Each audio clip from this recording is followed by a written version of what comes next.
Good evening, everybody. First up on our agenda is the public hearing for notice of intent submitted by Joya Casey. Joya, welcome to the meeting. And as I understand, Rye, are you going to present the project? Yes, yes, I will. So I'll just announce that the site visit that was for this project was conducted yesterday, so on May 19th. And at this point, I'm happy to hand the floor over to you, Rye, to describe your project. Okay. I'm mainly just going to share my map. Let me make you a co-host or something so you can do that. Right. Or um, if That's if it's fine. easier, I could just give sort of a brief narrative. Um, Unless you all No, would like to see maps. you can do it now. You're Great. all set.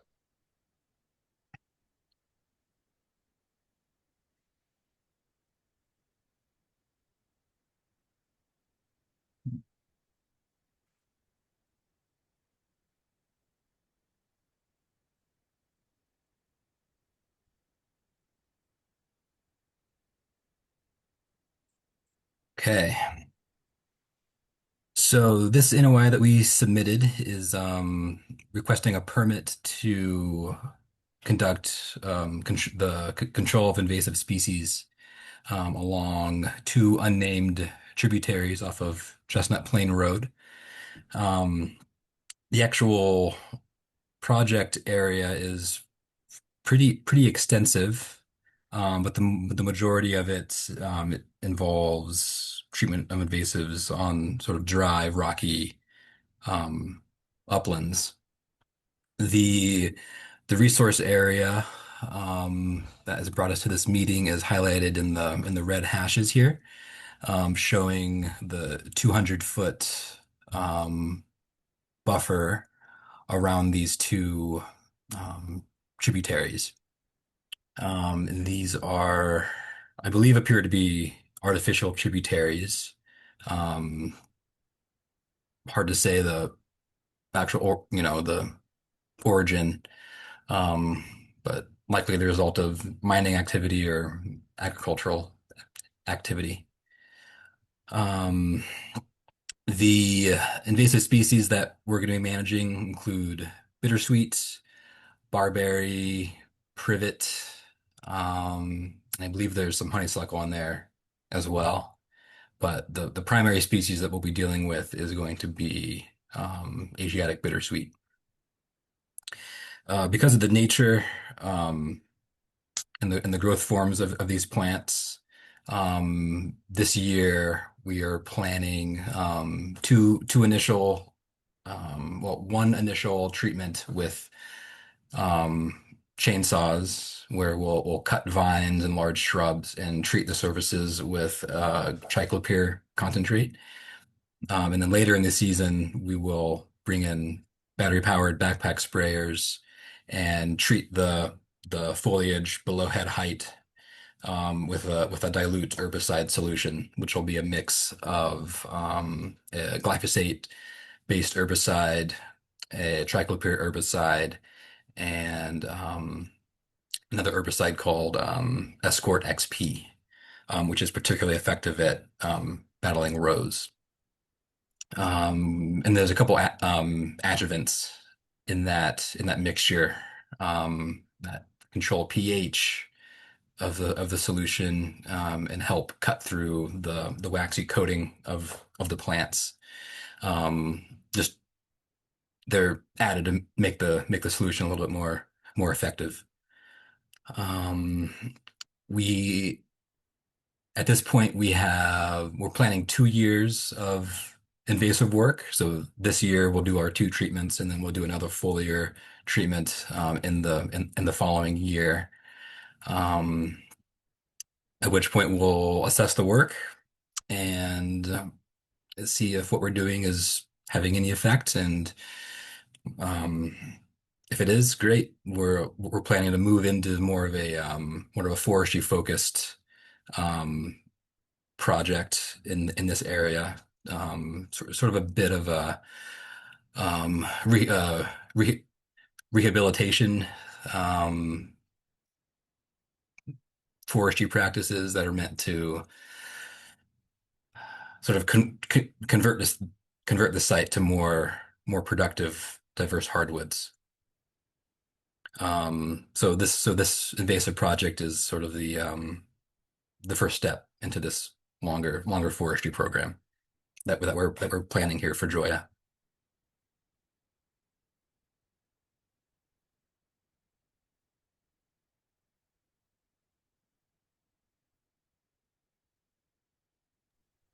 Got muted, Scott. And go ahead.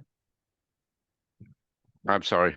I'd open the floor at this point to any commissioners that'd like to ask questions or make comments about what you've just heard and the project that you've read about.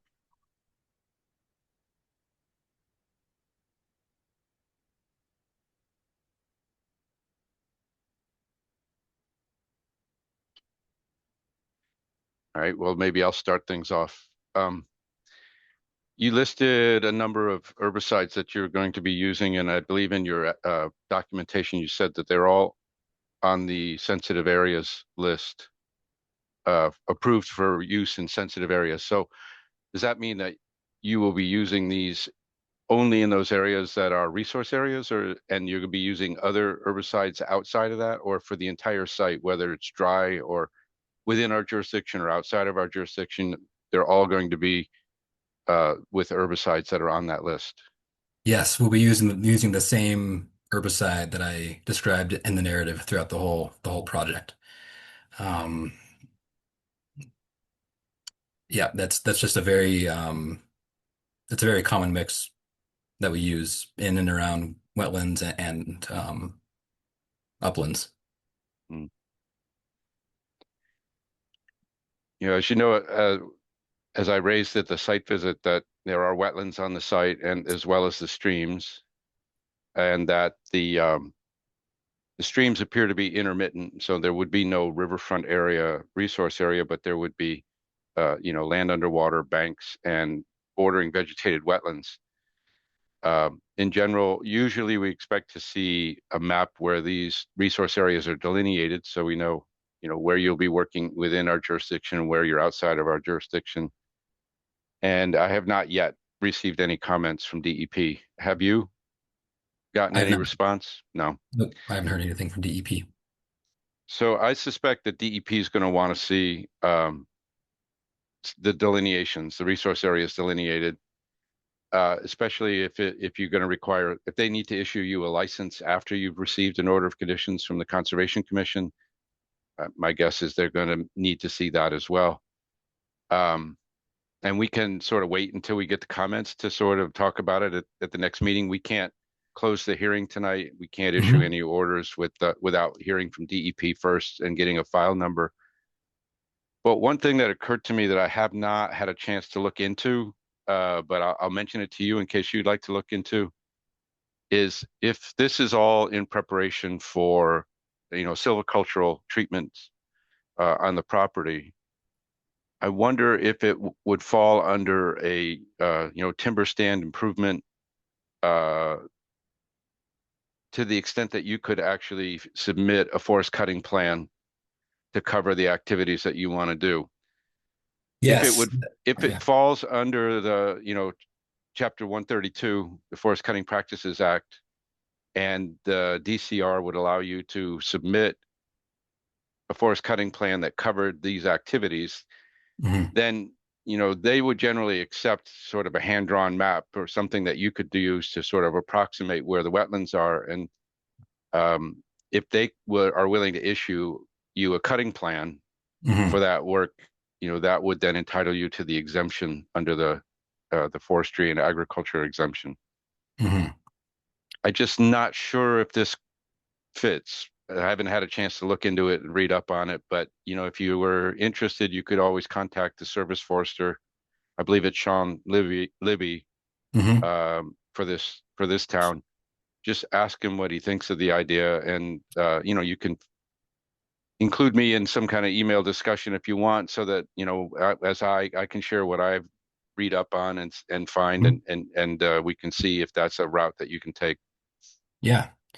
Yeah, that is a route that we do take, and many, many, many circumstances. The one thing that I'm going to need to talk to Sean about is, if we do get a cutting plan, there isn't going to be any active harvesting for at least 3 years after the permit is um, issued. And I know that a cutting plan, I believe it's good for 2 years, with a very easy way to extend it. So that might be something that I would need to talk to Sean about to see if he would support, sort of maybe even getting just a preemptive permit, so we can do this Yeah, preparatory work. yeah, it made me wonder if you were planning to do some thinning, Hmm. if you were to combine the thinning with the invasive management, that might be something that would qualify you for the cutting plan. Hmm. Or if you were to take the wood that you're getting from the thinning and treat that as cordwood, you'd be below the required volume that you would need to have to cutting plan. But my understanding is they'll accept Hmm. applications for cutting plans for something that's below their thresholds if on a if that's something that you ask of them. Okay. Yep. Anyway, I'm sort of outlining what might be an alternative route. I haven't talked to any commissioners about it, so I don't know how the rest of you all feel about that as a potential route that they might take. But feel free to speak up. No, that seems like a fine. If they can do that, it seems okay with me. If they follow all the procedures, have a map of the resource areas, and that seems fine with me. Hmm. Just a quick question. So if you go with a cutting plan, you don't have to wait on DEP? Correct. They can withdraw the notice of intent and then just go through the process with DCR. Okay. Uh, it's yeah, basically we're sympathetic with what you want to achieve on the property, and if we can make it simpler for you to do that, that's generally our MO. Um, but when we issue an order of conditions, the resource areas defined in there are binding for 3 years. Hmm. And so it's like if they're not defined, then we can get into trouble by trying to sort of determine, well, was that determined a wetland at the time or was it not? Okay. And so delineating wetlands is really sort of a central part of reviewing a notice of intent for us, and even Hmm. in most cases, requests for determinations. But it's not the same situation with the Forest Cutting Plan and Okay. Forest Cutting Practices Act. Hmm. Okay. George, you look like you were about to say something or nodding in agreement Yeah, or I think that sounds like a fine approach to investigate and learn more about probably next meeting. I did have a question out of curiosity. I'm aware that Franklin Land Trust holds the CR on this property, and I'm just curious as to, I know CRs can be written in different ways as to what the roles are of the different parties, and I'm curious as to whether they play any active role in management or oversight on this particular piece, and what the parameters are of that CR, and if Hmm. they play into this at all. Um, Joya, if you're able to speak, might be able to speak on that better than I can. I'm familiar with Franklin Land Trust. I believe they actually sort of made the connection um, between me and Joya. Mhm. Um, but yeah, Joya, if you want to speak to that, um, please do.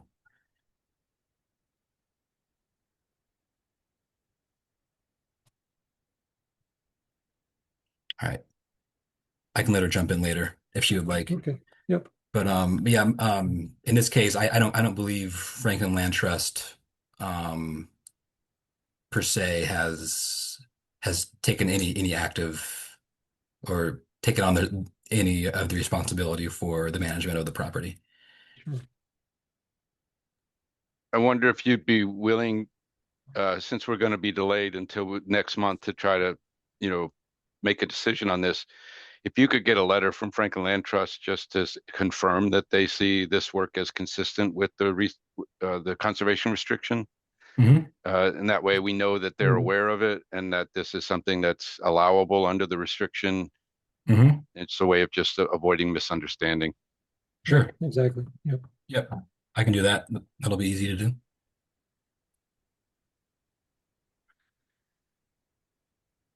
Any other questions and comments? No questions. In that case, my recommendation is that we vote to continue the hearing until our meeting in June, which will be on the 17th of June. We'll put you first on the agenda for that as well, and we'll see what kind of information comes from DEP or from DCR in the meantime, Mhm. and hopefully have a firmer idea of what, have everything in place for the next meeting, and hopefully we could be able to make a decision at that time. Great. Uh, all in favor of continuing the hearing to our June 17th meeting next month, say aye. I Aye. Aye. All right. Very good. Well, we're at least started on this. We'll see Yeah. what we can cook up in the meantime. Great.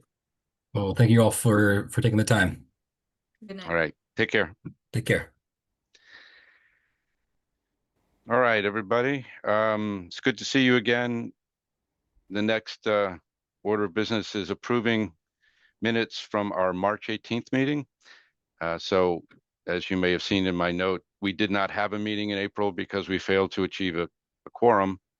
We didn't really have a lot on the agenda anyway, so it wasn't a big deal, but we have no minutes from April to approve, but we still need to approve the March minutes. Does anybody remember way back to March and have any comments about the minutes? Looked fine to me. No issues. All in favor of approving the minutes from the March Aye. meeting? Aye. Aye. All right, thank you. In terms of mail, I sent you a scan of the letter that we received about the vegetation management along the railroad. Um, Generally, we get the letter that says, we're going to be spraying as per our yearly operating plan, which we really don't have any jurisdiction over. It's just a way of letting us know. But I think it's every 5 years they do a vegetation management plan. And for that, they're supposed to file with us a request for determination of applicability so that we can review the wetlands and water bodies along the track to make sure that they know where they need to discontinue certain types of spraying and when they can spray again on the other side. This time they've referenced a plan for 2026, but we haven't received any RDA on that. Um, in past years, what I've done is, rode a bicycle or otherwise walked the railroad tracks. And rather than rely on a map, I look for the painted ties that indicate when you're supposed to turn off certain sprayers. You can only spray in certain regions and indicated by colored marks on the railroad ties. And in the first time that I did that, there were some adjustments that I recommended, and they made those changes. And then every other time I've ridden the tracks, they all seem fine. So I don't know whether you want to pursue this and want me to pursue it or Kelly to sort of write to them and say, oh, by the way, you did not file your RDA for the vegetation management plan. But I just bring that background to the letter that we received. Sounds it'd be like good a to reach good out. job for Kelly. Yeah. So at least we have I guess if it's an RDA, they'd have a map. At least we have something for the file. Okay, I can ask Kelly to pursue this with them. It sounds like exactly the right kind, exactly the reason why we have an agent. Any other comments on that? Nope. No. No. Okay, I will let Kelly know. She wasn't able to be here tonight because of a death in the family. So she'll be back to work soon, but she's out of town at this point. And I have a few updates, so I'll fill you in on a few things that are happening. And thank you for sending me the photograph of the timber harvesting on Conway Road. I drove by it tonight before I came home, and it does have an orange placard on it indicating that it's covered under a forest cutting plan. So that should be just a simple timber harvesting operation and not a land conversion. Although we're always on the lookout for people that try to get roads and other things constructed under timber harvest, but for other ulterior motives. At Okay, this point, I don't have any reason to doubt them, but it's perfectly good to keep an eye out for anything that looks suspicious. okay. We did have a cutting plan come through for an area up in there Right. within the last months that was held up by natural heritage with some It, potential, yep, problems there. So that may be the same. I haven't been up yeah, there to look at where it is, but I know right up in that vicinity, we did see a cutting right. We did get a cutting plan, and it plan. was one that I think it was a coral root, as a rare Yep. plant that was at issue. There may have been another species that wasn't named that could have been part Mm. of the discussions with Natural Heritage before they approved the Mm. plan. So I assume this is getting the proper oversight that we would want them to have, especially given the review by Heritage. So that's one thing. Another thing is Paul Wetzel from Smith College sent me an email a little while ago. I've been sitting on it for a while, but we had approved him to do some invasive plant control up on the Mm. property uh, on uh, Poplar Hill Road. Yeah. And he wrote back and basically said that they're making good progress on it. And if he would be willing to join the Conservation Commission for a meeting and give a report about what's been happening and what they've achieved. And so um, if you're interested in hearing from him, I'd be happy to schedule him for the June meeting Mm. to come in and just give us a report on how things are going. Sure. Yep. Yep. I'd like to see it and hear it. It was a big gnarly area that we're going to work on. A lot of big stuff there. Yeah, I Mm. mean, I bet you he'd be willing to do a site visit as well, to sort of Mm. give us a tour. So we can talk to him at a meeting, and then if he offers a tour, any of us that would like to join him, I get a feeling that he's sort of proud of the work that he's doing there, and we'd be happy to show it off. Mm.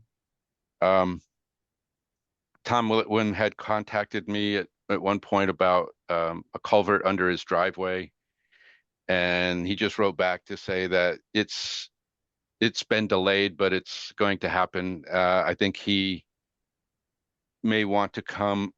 We already gave him. I think we already gave him a determination of applicability for that, and it just hasn't gotten around to doing the work. So he just updated me that it won't start until June. So I'm just passing on the message, so that the project was delayed, but it's still going forward. Where was that? That's Tom's driveway right next to the Kestrel property. It's just up the hill Oh, from the right, Kestrel right. property. Yeah, okay. Yeah. Um, I also got an email from David Cameron, and David is a consultant that is has sort of taken over the request for a certificate of compliance for the self-storage facility across from Tom's Hot Dogs. So Sovereign Builders. If you remember, we did a site visit there. Their constructed wetland didn't look very wet. And so we basically said we need more information to conclude that there's actually a wetland in that location. When Dave picked up the job, he emailed and said, he actually submitted another request for a certificate of completion of compliance. And I wrote back and said, we had some concerns about it because we weren't able to detect any water uh, or any evidence that there were hydric soils developing. All we saw were plants that were certainly wetland indicator plants, but when you're using seed mix and nursery stock, you can make anywhere look like a wetland, at least for a little while. So I said, what my recommendation was that they put in some wells and monitor the water table and demonstrate to us that there's actually wetness up at the surface and within the root zone of the plants. And so I'll read to you the response that I recently received from him. He talked about the that this was due to the BVW replication. As you'll recall, we decided last year to table the matter in hopes of getting on the site this spring during a period where groundwater levels might be closer to normal. I do note that the Connecticut River Valley region is still in a level 1 mild drought, but my observations at the site last week suggest that this is only one factor influencing the hydrology within the replication area. His company believes the final grades within the replication basin are a bit too high, as soil borings conducted indicate a visible water table at about 20 inches below grade. As such, sovereign builders would like to take corrective actions in order to make the replication area match the functions and values that are the objective of the replication design. So basically confirming that, yeah, it's too dry. And so they asked about taking remedial action to try to get it to the water table so that it would be wetland, and asked if this would require an amended order of conditions or an additional filing. I looked it up, and they are just weeks into the period that qualifies for an additional 2-year extension to their order of conditions. So it didn't expire. And so essentially, I think it's our understanding. What I communicate is our understanding is if they build the wetland and it's not wet, then they're going to keep working at it until they get it right. So my response to him is that you're still covered under the same order of conditions because you're trying to achieve what you actually set out to in the NOI that you submitted. So that I'm just sort of letting you know that I gave them the okay to do the remedial action on this because they've never achieved what they needed to achieve, and that it was a good thing that we didn't sign off on it until we had more information to prove that it was actually wet. Is everybody okay with that? Yeah, Yes. good. Yeah.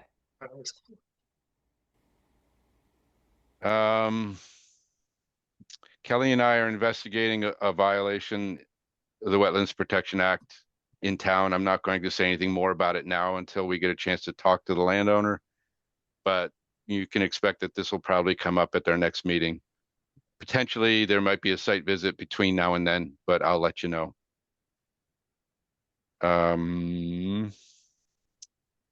What else? I can give a little update from the housing committee. Okay. Just that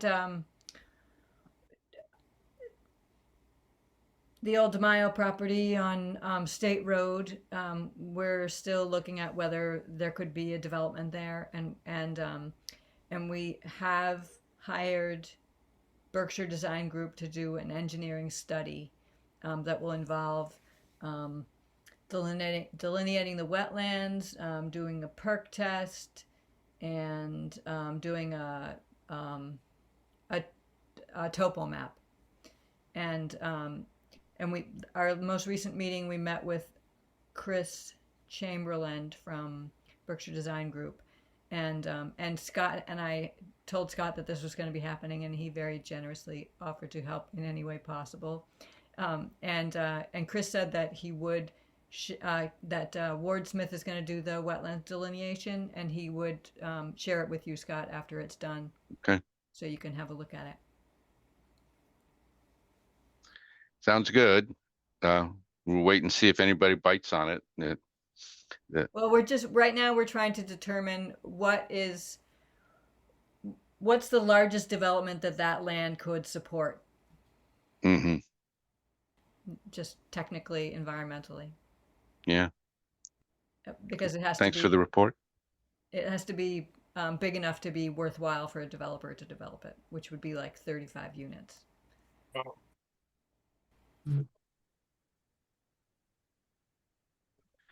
Let's see. Another thing that just came in today is that